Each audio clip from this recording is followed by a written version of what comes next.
This is the Garmin Approach S50, and when it was first announced, my thought was, why?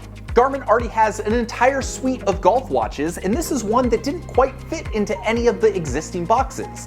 But now, the more I've used it, the more I've worn it, the more I've tested it, the more I think it might be the best golf smartwatch for most people. Today, I'm doing a full review. I'm going to tell you about what I like, what I don't. I'm going to compare it to some of the other models that are out there and help you try and decide if it's worth buying the Garmin Approach S50. All right, so first impressions of the S50. Packaging, presentation, nothing fancy about it, but it does the job. And with Garmin, they've already got such a good reputation that I don't feel like they need to go above and beyond with the packaging and presentation. You know, no matter what you get, you're going to get a high quality product, and that's exactly what I found with the S50. My first thoughts after taking it out of the box is, oh, it's so nice and cute. It's so much smaller than the other Garmin watches I've used. So there is a 42mm version of this watch, the S70. This is the flagship dedicated golf watch in Garmin's lineup, outside of the Mark series, but that's a whole different story. So I imagine the smaller S70 is going to be more similar, but it's still thicker. There's more buttons. And so this new S50, which is also the first Garmin golf watch to come with this nylon band, which is lower profile, everything about this just feels more sleek, more svelte, a little bit smaller, but also it disappears on your wrist. I actually really like it. I like how low profile it is, but if you're someone that plans to go swimming with this or you want to wear it in the shower, it will get wet. It'll take a little bit longer to dry out than if you're using a rubber bracelet. So you may look at this as a good thing or a bad thing, depending on how you like to wear your watches. The good news is there's no shortage of watch bands and accessories that you can get both from Garmin and from third parties on Amazon for not that much money. So if you don't like the idea of the nylon band, there's pretty easy options to switch it out. Both this and the new S44 have got the upgraded Garmin AMOLED screen, which was first introduced with the S70, and just like the S70, it looks fantastic. One of my biggest complaints about the old Garmin watches, including this, the old S42, was it had that old MIP display that just wasn't very bright, wasn't very crisp, and just really didn't look very good, especially if you're coming from like Apple Watch territory where you're used to a big, vibrant screen. Fortunately, all of the newest Garmin Golf releases all have that higher end screen, and I gotta say on the S50, it looks excellent. The colors pop, the screen is super responsive, and it might just be due to the fact that it's a little bit smaller. To my eye, it even looks a little bit brighter, a little bit crisper than the Fenix 8, which is their flagship fitness watch that costs almost 3 times the price. All that to say, no major differences here, but the screen on both this and the S44 look excellent. One of my favorite features I noticed right off the bat is the 18-hole bezel around the sides. So this is something we'll see on all of the mid-range to higher-end Garmin golf watches. And it's just a really nice way that when you're playing, you can keep track of your score. So as you play around, next to each number as you enter in your score, it'll have a different color based on what your score was in relation to par.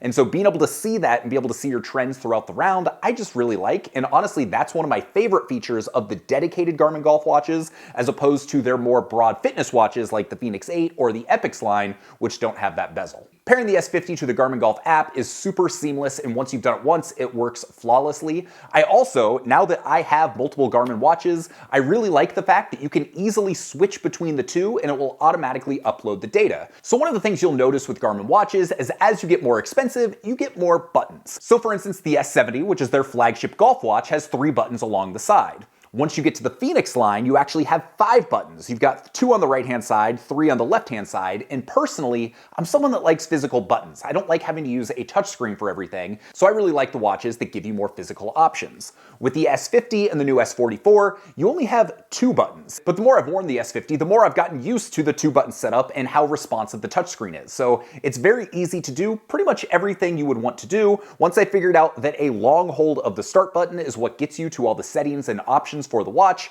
Everything got a lot smoother. Because this is a dedicated golf watch, it's very easy to get around going. You simply hit the start button, it'll pop up, it will say play golf, and away you go. Now, one caveat I want to make with this particular review is I haven't actually been out on the golf course with this. Here in Portland over the last week since I got this watch, it's been very cold. In fact, the course I play at has been completely frozen. And when it has been open, there has been 18 temp greens, so it really hasn't been conducive to going out and doing a review. That being said, I've used Garmin golf watches extensively, and I have zero concerns about how this is going to perform on the course. It's going to be very similar to how other watches that I've used perform. So So to make sure I'm being fully comprehensive here, I will do a future video where I get this out on the course and I talk about that experience. But honestly, I've used this enough. I've used the newer watches. I've used the older watches. I can pretty much tell you how the experience is going to go, the pros and the cons, and how this is going to differ between both the more expensive S70 as well as the new S44 that comes in just below that. So just keep that in mind. I haven't played golf with it, but I have absolutely zero concerns about how this is going to perform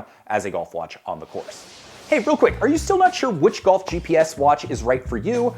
Good news. I've got a 30-second quiz. You're going to tell me a little bit about what you're looking for, and I'm going to give you my best recommendation based on the watch that I think is the best fit for your needs. I will link to that below, and you can do that while you're watching the rest of this video. Okay, back to it.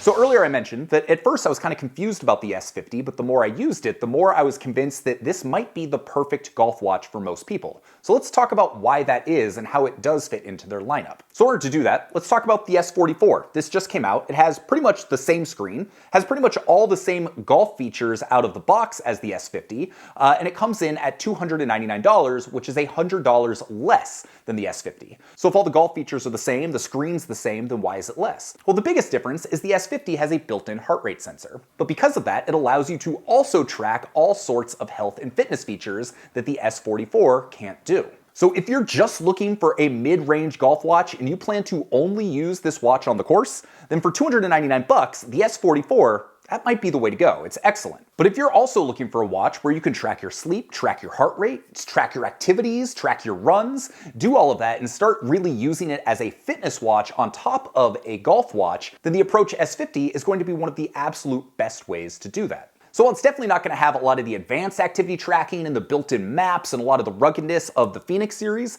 it does have just about all of the health and fitness features that you are going to find in the S70, which is almost double the cost. So why would you pay double the price for the S70 when the S50 exists? Well, there's a couple reasons, and let's talk about some of the differences. First off, the S70 comes in a 47mm version, so if you like a bigger watch, then this is going to be a better option. It's thicker, it has the integrated rubber bracelet, and it overall feels very high quality. But the biggest difference is that out of the box, the S70 is going to have more golf features than the S50.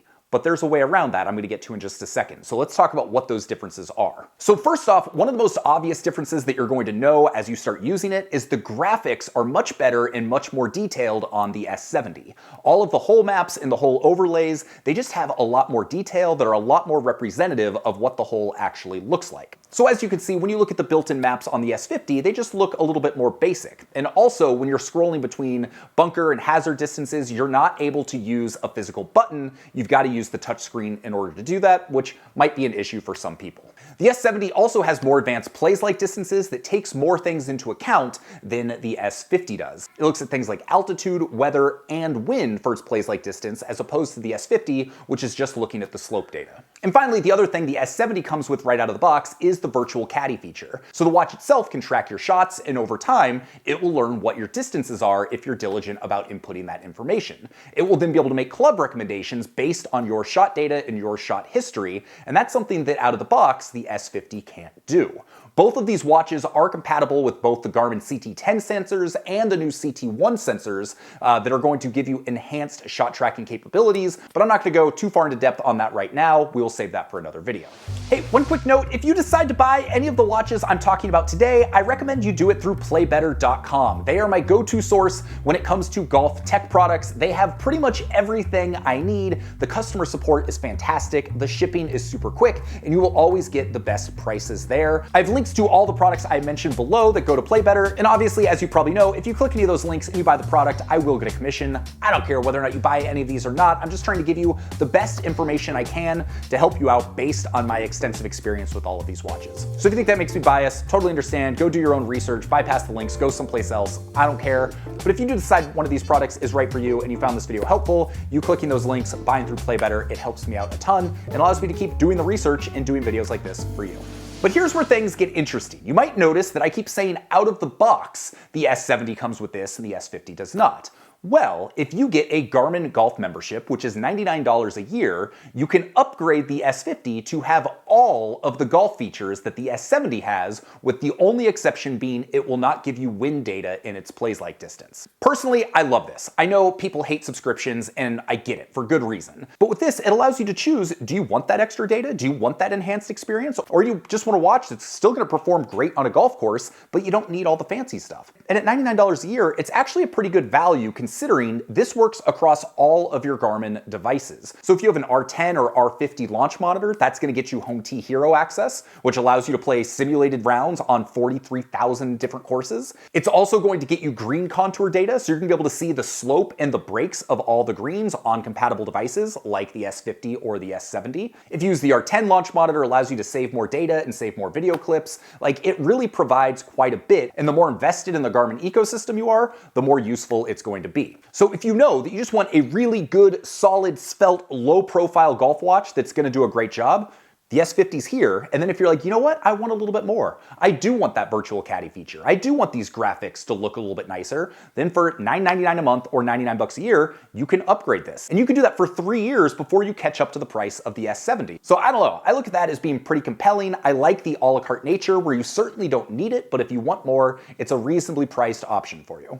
For me, the big drawbacks in going that route and getting the S50 over the S70 come down to size. Some people are just going to like the bigger watch of the S70. And the other is buttons. With the S50, there's only 2 buttons. With the S70, there is 3. So with this new watch, you're just gonna be that much more reliant on using the touchscreen, which, like I said, it works great. I just personally have a preference for using physical buttons. So all that to say, should you buy the Approach S50?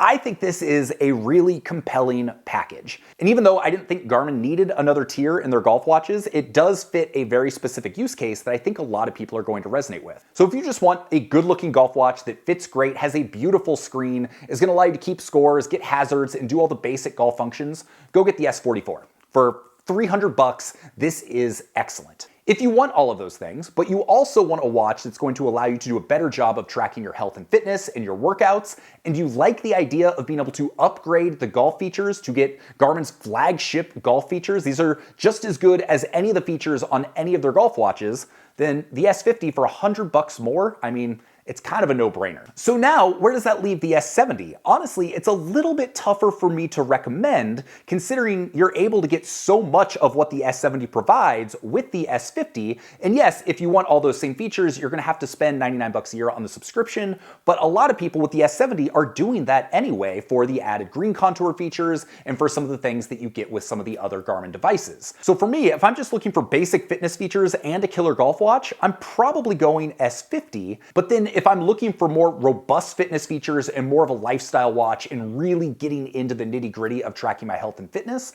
personally, I'm probably gonna spend a little bit more, and I'm gonna go for the Garmin Fenix 8, which has been my daily driver. This is what I've been wearing, and while it's expensive at over $1,000, it gives you way more quality of life features, way more fitness tracking, way more health data, and that's kind of what's important to me right now. But again, this is an expensive watch that goes beyond people that are just looking for a golf watch. So if that's all you need, I think one of these other options is going to be your best bet, and honestly, the S50, I think, is going to be the way to go for a lot of people. So this video turned into a little bit more of a comparison than I was expecting, but I imagine if you're thinking about buying the S50, you're also considering the S70, the S44, and you're trying to figure out what are the differences. So I have used all of these extensively. I've used Garmin watches in general extensively for the last 2 years. So if you have questions, if there's things you're trying to figure out, if you're trying to figure out feature-wise, drop a comment below. I'll do my best to answer every single one. But like I said, even though I haven't gotten out on the course with this, I have not ever been let down by a Garmin golf watch. The GPS data is always dead on, and the user experience between all of these watches